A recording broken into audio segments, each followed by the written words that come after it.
Right, so the cricket has arrived on US shores, but the team that's making the maximum amount of headlines is not Team India, not Team Pakistan, but the home team, which is Team USA. And I'm talking to NOSTHUSH KENJIGE, who is also a left-arm spinner and an all-rounder. Of course, like a lot of players in the US team, he also has an Indian connection. But first up, do you realize that your team is being called the H1B1 team? That's trending. Have you heard about it? I've seen it around in the social media, yes. Again, I can see that being a part of reason. Like most of us have connections to India, and there are few who played cricket in India, born and brought up there, but now trading their skills here in the US. So yes, you can say that, but ultimately we're all playing for the US team, and we have the same goal. We have the same kind of vision that wants to take the USA cricket forward. So yes, happy with the results so far. Okay, so you don't mind this tag at all? You can't stop Bittersweet. people. Well, you got to take what people, it's their opinion, and it's Right. going to, you can't stop people from expressing their opinions. So you can just either laugh about it or you can just take it personally. Okay, I know that it's not a life-changing moment, you beating Pakistan, but have things changed? Have you noticed that change after that particular victory? I think in the last couple of months, when we beat Bangladesh in the T20 series as well, just before the World Cup, yes, things have started changing. We go to restaurants, people are coming up to us and offering food. They're saying, they're saying you're changing the face of cricket in the US. We're putting the US on the map. So we've been getting free food, free drinks.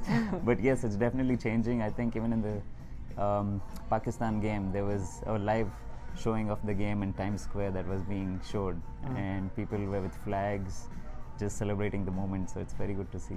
Has your social media following count gone up? That's an indicator. Yes, it's gone up, but there are a few more people like Saurav and others who have just blown up out of proportion. So they've so he's usually never on the phone, but right now it's hard to get him face to face. Okay, what we'll do is try and get Saurabh as well. He's emerged as the man of the moment. But talking about that Pakistan game, when you went into that game, were you quietly confident, or did you think at that time, no, uphill task, let's just take things as they come? I know you spoke about that Bangladesh series, but then there is still a bit of a difference between Bangladesh and playing Pakistan, who played the final last time around. Right, yeah, I think there was a lot of silent belief within ourselves as a group, because we've had a good squad for about 2-3 months now, where we've had more experienced players coming in like Corey. I think those additions just fill the gaps for us, and the way the coach has handled the team as well, I think it's a very good environment where we're all mixing well as a team, and we're just more focused on the process more than the result, and I think the result is just taking care of itself. All right. What is the most spoken language within the team? Is it Hindi? Is it English? Is it, I don't know, Gujarati? So we have a system in place where if you're caught speaking any other language apart from English, you'll be fined. Apart from the game. So if you have a tactical advantage over the other team and you're playing the game, then you can speak in any language you want. Right. But apart from the game time, you're supposed to speak just English. Well, that's right. Because they are Team USA after all. So you have to speak the language of the team. You could have different mother tongues, as is the case within the team. Okay, tell me about your childhood. Very interesting. You went to Lawrence School in Lovedale. That's very interesting. A very prestigious school. Then you went on to do engineering in Bangalore, I believe. Stayed in a PG accommodation. From there to playing for the US. Just tell us a bit about the journey. And did you ever think in your wildest dream that you'd be playing a World Cup? If somebody had told me I'd be playing a World Cup and against Pakistan 10 years ago, I would have laughed. I think when I'd left India 8 years ago, my cricket journey had kind of come to a stop, because I was playing in Bangalore. I wanted to represent the state, which didn't happen. And at some point you decide to walk away because you feel you have more things to explore in life. So I was 25 back then. So I've given it all mine in all that I could in cricket. So I came here to the US to work as a biomedical engineer. And again, I think cricket took me back here. It was here in New York that I started playing again. It was a very, very interesting phase where I got picked in the USA 30-man squad, which was led by Ricardo Powell. He was the chief selector at that point. We remember him, the West Indian dasher. The one who beat up India all the time. Yeah. So I just felt that at that point, that was my second chance, because I felt like I'd given so much to cricket, and I just thought it was cricket just calling me back. So I just thought, let me go ahead with it, and then I sacrificed my jobs. I stopped working. I got fired from a couple of positions. Because you were devoting more time to cricket than the work. Yeah. So I used to live in New York and then train in New Jersey. So if you're aware of the traffic here, Yes. it usually Yeah, takes I've experienced it the last couple of days. yeah, if you're here for 2 days, you'll know. So just the amount of time it would take for me to go to Jersey to practice every day, it took its toll with the work. So I had to quit a couple of jobs. But at any point, did you think, no, it's not worth it? Let me go back to those jobs. That's my living. Well, especially when you get fired from a couple of jobs. Yeah, it was high-paying jobs, but at the same time, I kind of felt that that was the money that was being paid to me just to sacrifice my dream. I think it was my parents' dream as well for me to play cricket, and they supported me right through when I started playing at age of 5. It was always cricket first and then studies as a backup, just in case cricket didn't work out. So I just felt if I can't do it back then it would be never. So I just thought, let me just give it a go for 5 to 6 years and then see where it went, because I could always go back to working, but this is what I wanted to do. Well, that's an incredible journey. As Nosh is telling us, he tried to be part of the Karnataka state team, could not make it. Now he's playing international cricket. But tell me, what happened at that time? Were there, was a lot of competition between left-arm spinners? Was that the thing, or do you think you're a bit unlucky not making it? Because not making to a state team and then playing in international level, and as well as you are, just takes me by surprise. That how is it that you did not make the state team? I think there was a lot of combination.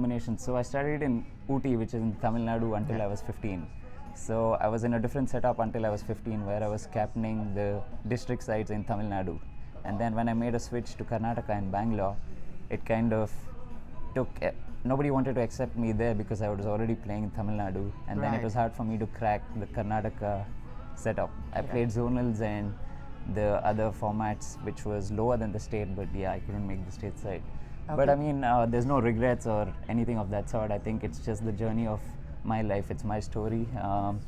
This was what was meant to be, I guess. I mean, if I had to choose between playing a World Cup or playing for the Ranji side, I would obviously take playing the World Cup. Yeah, I know. I'll tell you what. Maybe Karnataka's loss is, I'm not going to say USA's gain, but international cricket's gain, that we get to see your talent. Tell me a bit about your eligibility for playing for the US, okay? Because your case is slightly different to a lot of other expats that are part of the team, because a lot of them were, like, let's say, born in India or born in Pakistan and then had to migrate here and then play. You were born here, so you were an American citizen. So was it easier for you then to qualify? Right. So since I was born here, I could come into the country anytime, but in 2015 there was a different rule which made my life a little harder, because it said that I had to live in the country for 3 years to represent the nation, or I had to coach for 800 hours in order to become eligible. So if you're working a full-time job, then 800 hours, that's a big task. So that's when I decided I'll quit the job, do the 800 hours of coaching. But again, doing the 800 of coaching didn't just guarantee me a spot on the team. I still had to practice my skills and go ahead with whatever was needed. So it was both those of coaching and putting in the work for the upgradation of skills and just working on my game. But yeah, after I made the 800 hours, then I was eligible to go for trials. Okay, I thought your story wasn't going to get more fascinating. It just has. 800 hours of community work he had to do just to qualify to be able to play for the US. That also didn't guarantee you a spot in the team, but you worked hard, followed your passion. Okay, let's talk about the India game, because that's the game up next for you guys. These are superstars of international cricket. Does it give you goosebumps going up against a Virat Kohli, Rohit Sharma, or does that fire you up that no, you want to perform against the best? Yeah, I mean, it's a great feeling. Not everybody gets. So when I was younger, I always wanted to play for the Indian team. But as life happens, you can't choose whatever. It doesn't work out the way you usually want it to again, and now I'm going to be playing against the Indian team, so there's nothing better than that. So just looking forward to the opportunity. All these moments don't come often, so I just want to enjoy myself.